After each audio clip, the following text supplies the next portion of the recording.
नमस्कार। आज हम एक बड़ी दिलचस्प हिंदी कहानी पर बात करने वाले हैं। हाँ, कहानी का नाम है बूढ़ा मोची और एक जोड़ी चप्पल। और ये कहानी किशनलाल नाम की एक बुजुर्ग मूची की है। उनके जीवन का एक छोटा सा हिस्सा। बिल्कुल, कहानी तो सीधी साधी सी है, पर इसमें मतलब कई पढ़ते हैं। सही कहा। तो आज हम इसी कहानी के जरिए मेहनत और वो जो उम्मीद होती है ना, हाँ, उम्मीद और किसी भी काम को देखने का नजरिया, उस पर थोड़ी गहराई से बात करेंगे। कहानी का सार क्या है और ये हमें क्या सोचने पे मजबूर करती है ना। हाँ जी। शुरुआत होती है किशनलाल से। बूढ़े हो चले हैं, नजर थोड़ी कमजोर, हाथ भी कांपते हैं थोड़े। दुकान पर ग्राहक भी कम आते हैं पहले से, पर वो रोज दुकान खोलते हैं पूरी लगन से। और उनकी आंखों में एक अलग सी चमक है, एक विश्वास। हाँ, वही। वो मानते हैं कि वो सिर्फ चप्पलें नहीं ठीक कर रहे। वो लोगों को उनकी मंजिल से जोड़ रहे हैं ना। बिल्कुल। ये सोच ही अपने आप में कितनी अनोखी है। कोई गरिमा देता है जो मतलब बाहर की दुनिया देखे ना देखे। बिल्कुल। और फिर कहानी में एक मोड़ आता है। बिल्कुल। एक छोटा लड़का आता है उनकी दुकान पर। हाँ, उदास सा, टूटी चप्पल लेकर। ये बस कोई आम ग्राहक नहीं लगता है ना, इसमें कुछ बात है। हाँ, ये घटना अहम है, यहाँ से कहानी घूमती है।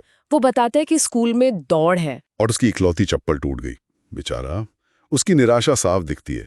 किशनलाल ठीक करने को मान तो जाते हैं, हाँ। पर एक शर्त रखते हैं। हाँ, वो कहते हैं कि अगर जीतो तो आके बताना जरूर। ये सिर्फ एक मरम्मत का सौदा नहीं लगता। नहीं, ये उम्मीद बांधने जैसा है, एक रिश्ता बनाने जैसा है। आपको कैसे पता दौड़ का? पैर कुछ नहीं छुपाते बेटा, कमाल की बात है। हाँ, इसमें कितना अनुभव छुपा है। ये सिर्फ कहावत नहीं लगती। इसमें जिंदगी भर का तजुर्बा है शायद। मतलब पैरों की चाल, इंसान की जरूरतें, उसके इरादे, सब पता चल जाते हैं।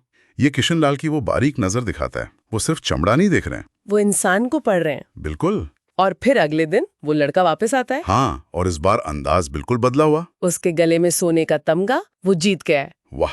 और वो क्या कहता है आकर? वो कहता है, बाबा ये जीत आपकी है, पूरी मासूमियत से। सोचिए जरा, उस बूढ़े मोची के लिए ये शब्द, ये पल। उनकी आंखें भर आई होंगी यकीनन। मतलब जिंदगी भर की मेहनत का शायद सबसे बड़ा इनाम। हाँ, गुमनाम से मेहनत को अचानक इतनी बड़ी पहचान मिल गई, सम्मान मिला। ये दिखाता है कि कैसे अपने काम की कीमत कभी-कभी दूसरों की नजरों से पता चलती है। सही कहा। और इसका असर सिर्फ किशनलाल की भावनाओं पर नहीं होता। हाँ, उनकी दुकान पर भी रौनक लौटने लगती है धीरे धीरे। लोग अब सिर्फ चप्पल ठीक करवाने नहीं आते। क्या कहानी में जैसा लिखा है, उम्मीद सिलवाने आते हैं। ये बात बड़ी गहरी है। हाँ, ये सोचने वाली बात है। क्या लोगों को वाकई लगता था कि उनकी मरम्मत में कोई जादू है? या शायद वो उस भरोसे का, उस पॉजिटिविटी का हिस्सा बनना चाहते थे जो लड़के की जीत से जुड़ी थी।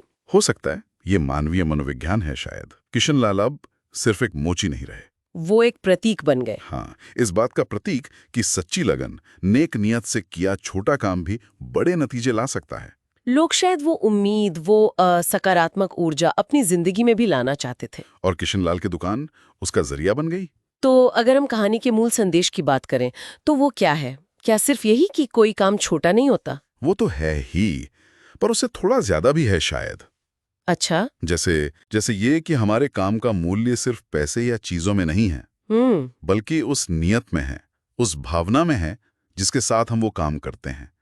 किशनलाल की ईमानदारी, लड़के को हिम्मत देना और अपने काम पर उनका वो अटूट विश्वास। हाँ, इन सब ने मिलकर उस जीत में एक भूमिका निभाई, भले ही सीधे तौर पर नहीं। मतलब हर काम में एक संभावना छुपी है दूसरों की जिंदगी पर अच्छा असर डालने की, चाहे वो कितना भी साधारण लगे।